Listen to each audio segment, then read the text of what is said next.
इसमें से बहुत थोड़ा है जो डायरेक्टली यूज कर सकते हैं, और मेनली वो कौन सा है, वो अंडरग्राउंड वाटर है। बाकी सारा जो वाटर है उसको ट्रीट करके यूज किया जा सकता है।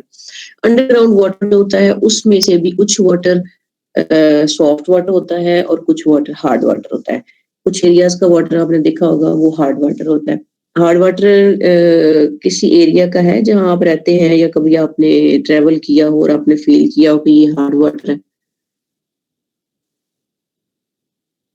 फैसलाबाद के कुछ एरिया में अच्छा खासा हार्ड वाटर है विद इन द सिटी। कुछ एरिया में बहुत अच्छा पानी है, लेकिन विद इन द सिटी कुछ एरिया में अच्छा खासा हार्ड वाटर है। तो हार्डनेस ऑफ वाटर किसको कहते हैं? First question is what is called hardness of water? For a layman it's soap consume capacity of water. एक आम आदमी के लिए हम कह सकते हैं कि ये सोप कंज्यूम कैपेसिटी है वाटर की। When soap is added into the hard water, it's converted into a scum, into precipitates. Normally, when soap is added into a normal water, in a soft water, soap is converted into leather. जब हम normal water में soap को add करते हैं तो ये leather में convert होता है, यानी इसकी फोम बनती है। लेकिन जब हार्ड वाटर में सोप का ज्वाइन नहीं हो रहा, बेटा नहीं हो रहा तो मैंने तो अलाउ कर दिया है, मेरी तरफ से तो मैंने एडमिट कर दिए हैं सब बच्चे। यहाँ पे तो कोई भी नहीं आ रहा जो वेटिंग पे हो।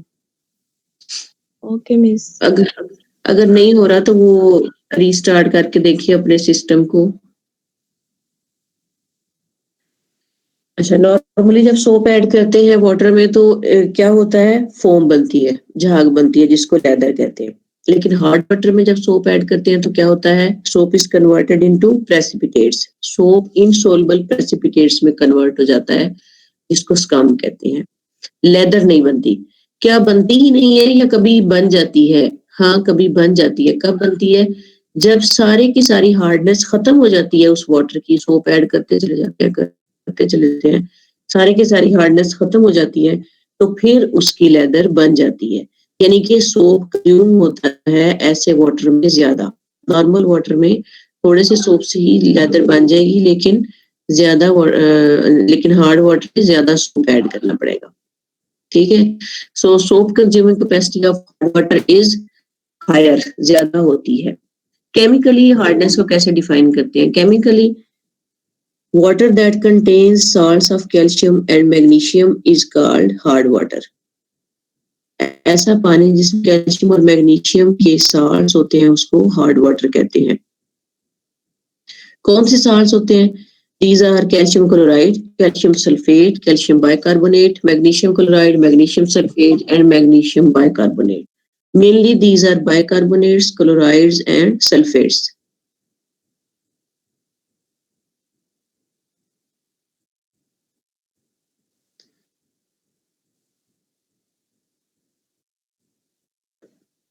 मेनली ये क्लोराइड्स, बाइकार्बोनेट्स और सल्फेट्स होते हैं। मैग्नीशियम और कैल्शियम। वाटर कह रही हैं? जी बेटा, नॉर्मल वाटर को हम सॉफ्ट वाटर कह सकते हैं? हाँ जी, हाँ जी। नॉर्मल वाटर जो है वो सॉफ्ट वाटर है, जिसमें ये कैल्शियम मैग्नीशियम के साल्ट्स प्रेजेंट नहीं है, उसको हम सॉफ्ट वाटर या नॉर्मल वाटर की टर्म से यहाँ पे देखेंगे पड़ेंगे। ठीक है। अच्छा, हार्ड में लेदर क्यों नहीं बनती? केमिकली उसकी क्या रीजन है? क्या ख्याल है आप लोगों का? हार्ड वाटर में सोप ऐड करने से झाग क्यों नहीं बनती? उसकी केमिकली क्या रीजन है?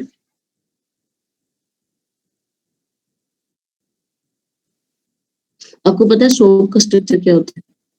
Soap is composed of a large hydrophobic tell and a hydrophilic head. ये आप स्क्रीन देख सकते हैं ना? No ma'am. स्क्रीन ही आपको नजर आ रही? आ रही है मैम। आ रही है। अच्छा, जिस बच्चे को नहीं नजर आ रही ना वो रीज्वाइन करके देखे।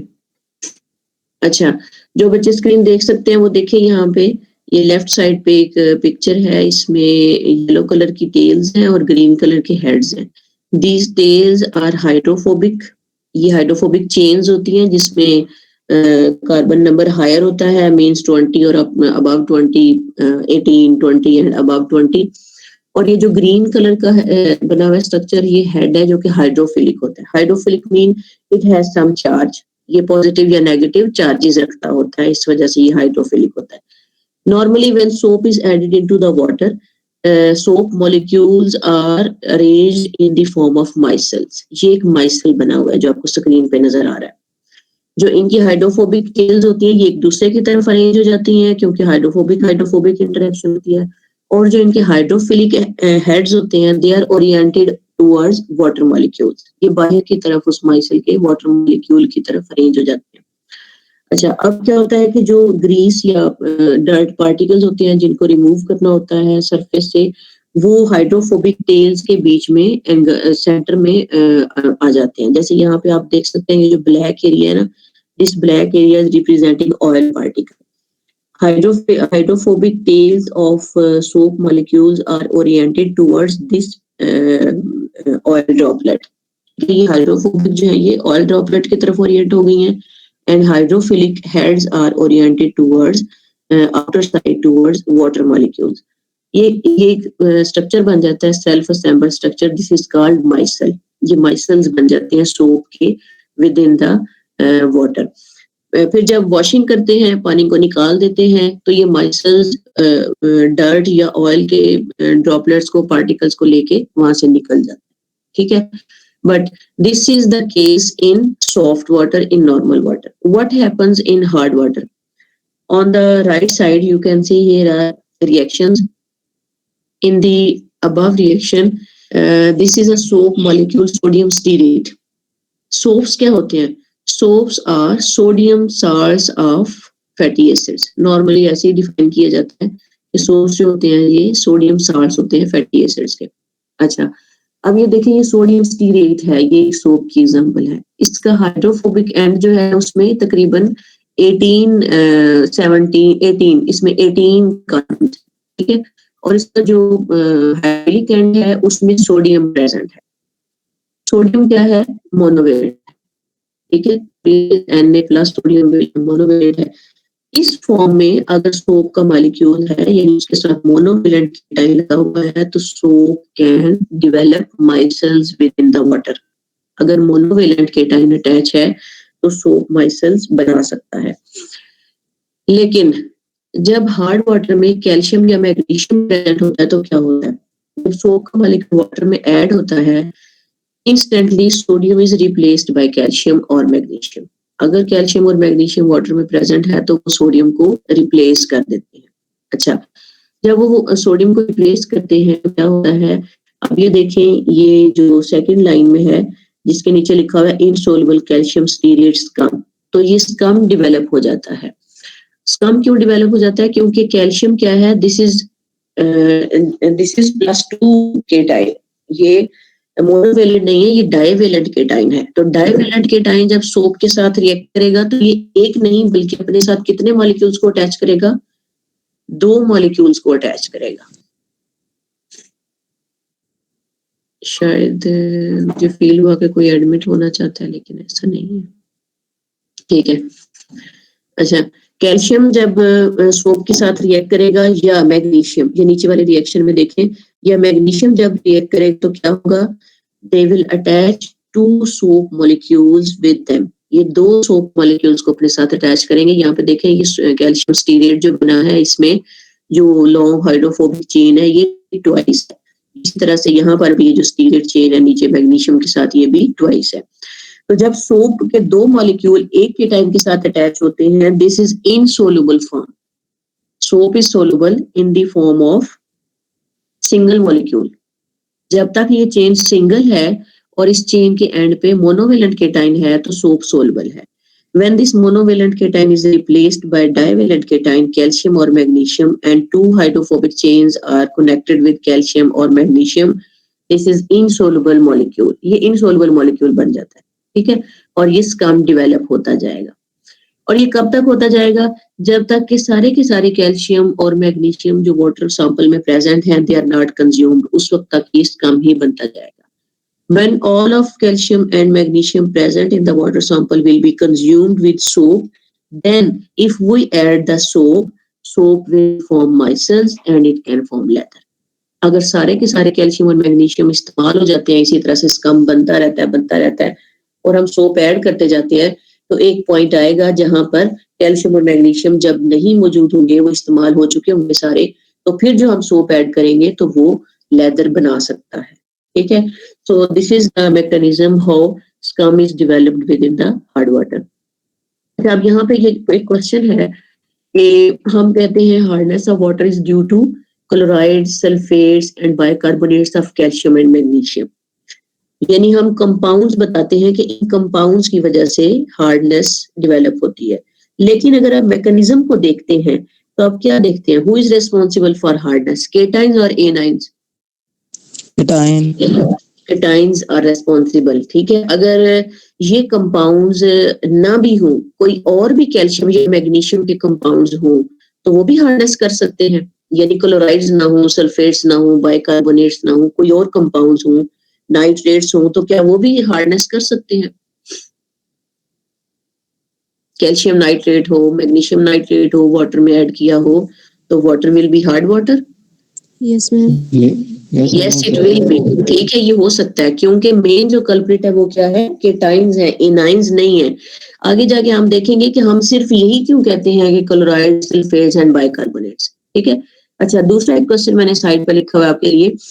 What will happen if iron, aluminium, manganese are present in the water? अगर कैल्शियम और मैग्नीशियम ना हो, इसके बजाय कोई और divalent, trivalent metal ions present to like iron, aluminium, manganese, what happen? Water will be hard water. Yes ma'am. If Fe plus 2 is present, if Fe plus 3 is present, Al plus 3 is present, Mn plus 2 is present, तो water hard होगा. Yes it will be. कोई भी divalent, trivalent, tetravalent यानी other than monovalent cation present हो तो water hard water ही होगा. क्योंकि अगर आप इसकी केमिकल रिएक्शन को देखें तो इस केमिकल रिएक्शन के अकॉर्डिंग चाहे कैल्शियम है, चाहे फेरस है, चाहे एल्यूमिनियम है, चाहे मैग्नीज है, तो रिएक्शन क्या होगा? इस single soap molecule will be converted into another molecule of 2 or 3 or 4 stearate ions. ठीक है.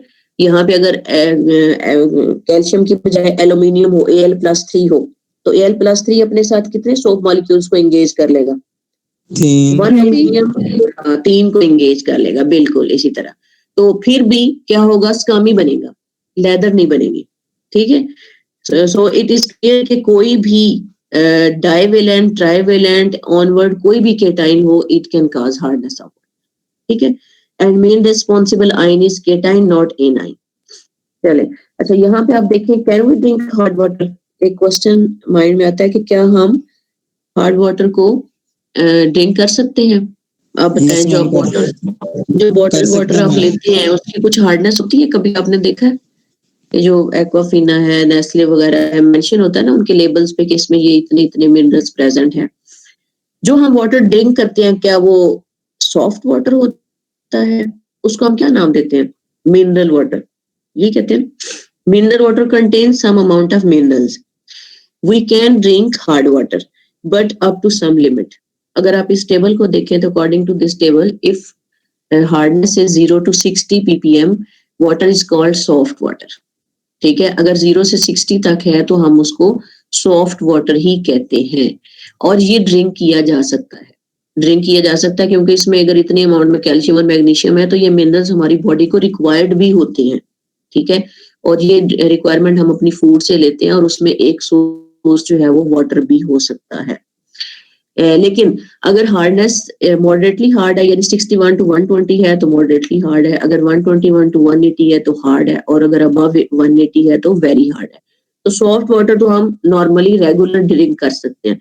लेकिन अगर इससे ज्यादा हार्डनेस और हम वो वाटर ड्रिंक करते हैं तो हम लॉन्ग टाइम के लिए ड्रिंक नहीं कर सकते. कभी कभी या थोड़े अरसे के लिए ड्रिंक किया जा सकता है.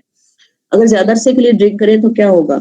कुछ प्रॉब्लम्स हैं जो बॉडी में डेवलप हो सकते हैं क्योंकि हमारी बॉडी को एक सर्टेन लिमिट तक ये मिनरल्स चाहिए. अगर उससे ज्यादा ये हो जाएंगे तो वो प्रॉब्लम्स क्रिएट करेंगे। फॉर एग्जांपल अगर कैल्शियम हम बहुत ज्यादा एक्सेस में लेंगे तो क्या हो सकता है, स्टोन्स डेवलप हो सकते हैं बॉडी में, ठीक है, जैसे किडनी स्टोन्स होते हैं वो डेवलप हो सकते हैं। इसी तरह अगर मैग्नीशियम हम बहुत ज्यादा एक्सेस में लेते हैं तो उससे भी किडनी इफेक्ट हो सकती है।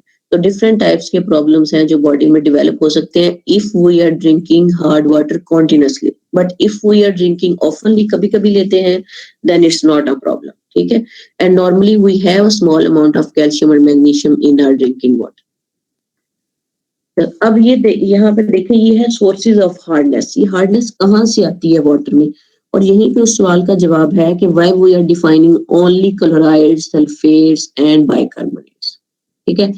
यहाँ देखें, principal natural source of hardness in water are dissolved polyvalent metallic ions. यहाँ पे वर्ड क्या यूज हुआ है, polyvalent. Polyvalent mean di, tri and onward, कोई भी होगा तो उससे हार्डनेस होगी।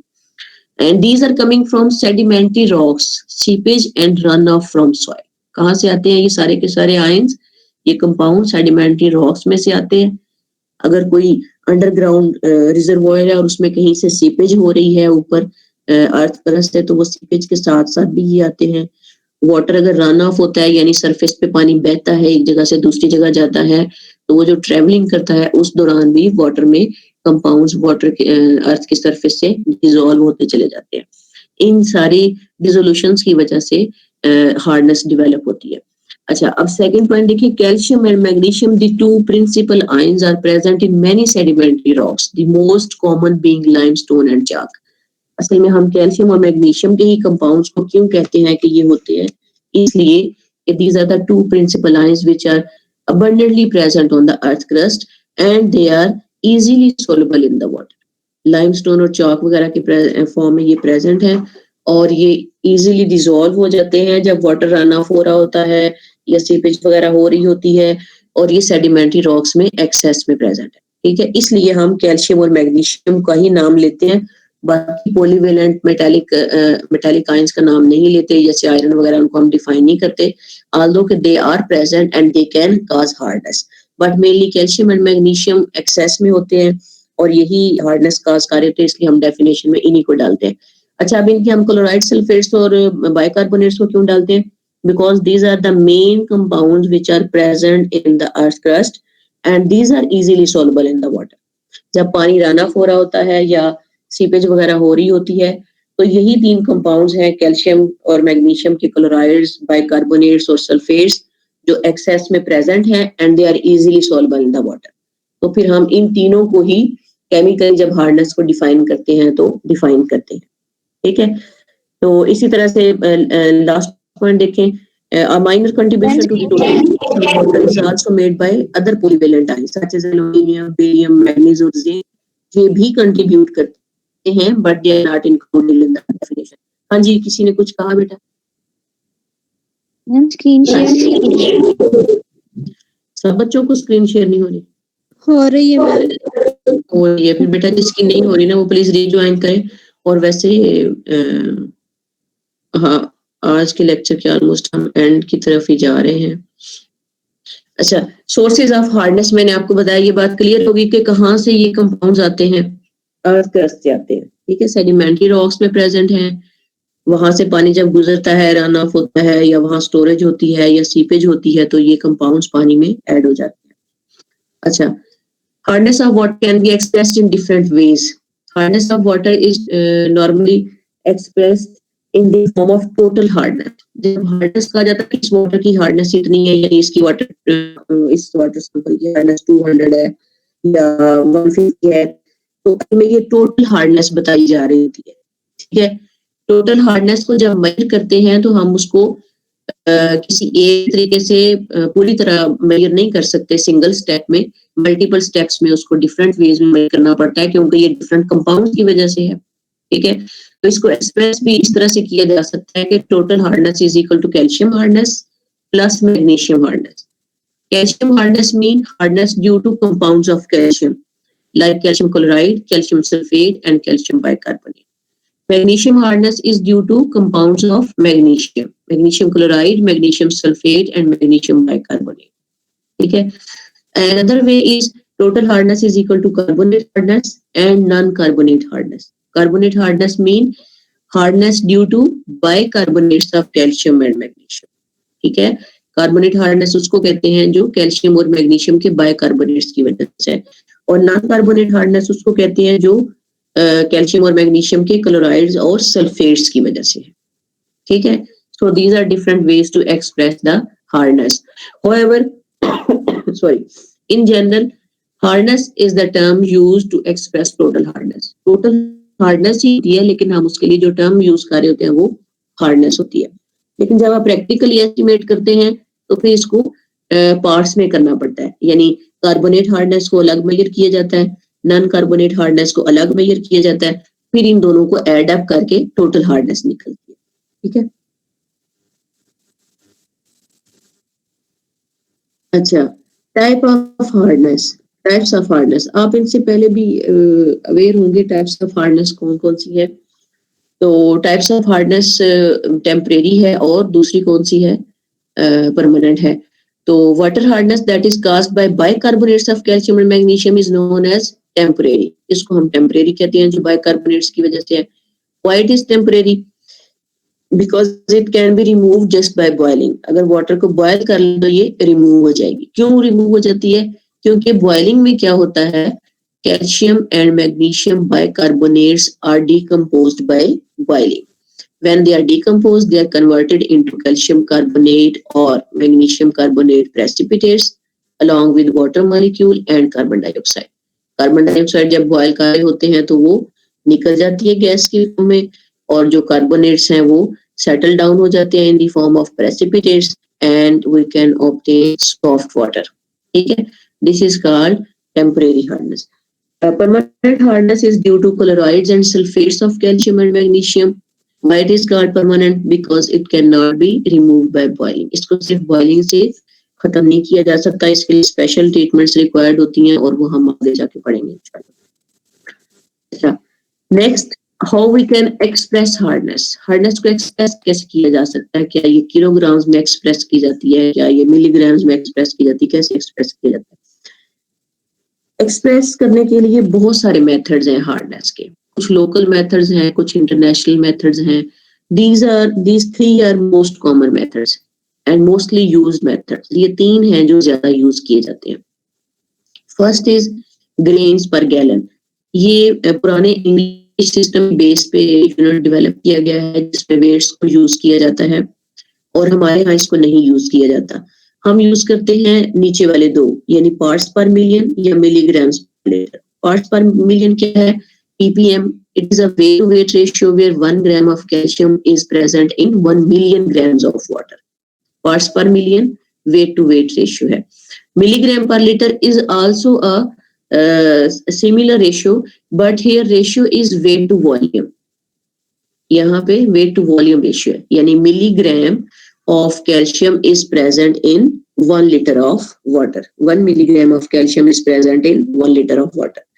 और इनको अगर इक्विवेलेंट करना हो तो ये साइड पे मैंने इक्वेशन लिखी है. 1 ppm is equal to 1 milligram per liter is equal to 0.0583 grains per gallon. अच्छा, अब यहाँ पे देखें 1 ppm is equal to 1 milligram per liter. हो सकता है आप इससे पहले भी इस कन्वर्जन से वाकिफ हूँ, आपको पता हो कि अगर किसी भी चीज का 1 मिलीग्राम 1 लीटर में डिसॉल्व करते हैं, this is equal to 1 ppm.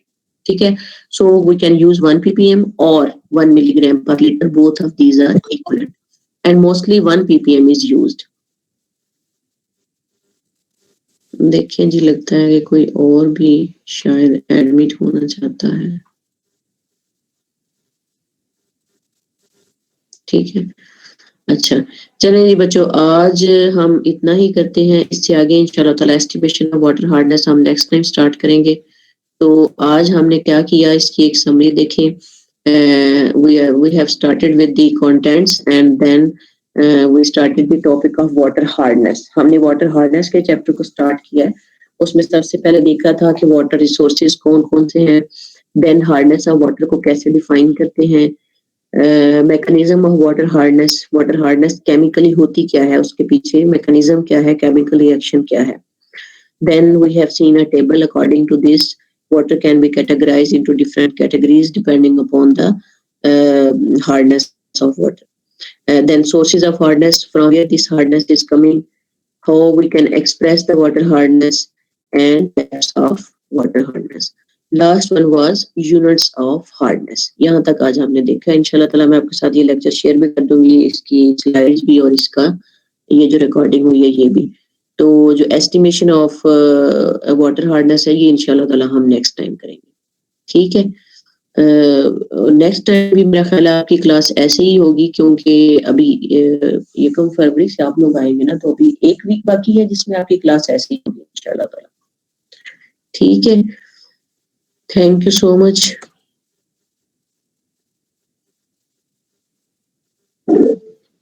आप लोग क्लास लीव कर सकते हैं.